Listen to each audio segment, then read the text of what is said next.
Kot veste, OZP danes imenuje nove veleposlanike, ki pa so po našem mnenju, po mnenju LMŠ-ja, težavni iz dveh vidikov. Prvič iz neustreznosti kandidatov, ki so vidno blizu stranke SDS in pa NSI, nekako se ne moremo znebiti občutka, kljub temu, da so nekateri kandidati karierni diplomati, da gre za nov podaljšek politične kvote veleposlanikov vodilnih vladnih strank v tujini.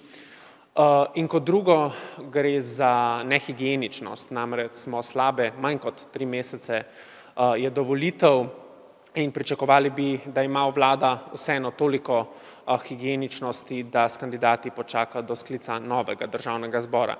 Ker seveda vladi ne zaupamo, namreč ni nikakršne težnje po temu, da bi se mudilo. Videli smo že, da kandidat za Rusijo ni bil imenovan skoraj 1 leto, pa tudi razpis za Berlin se ponavlja že drugič.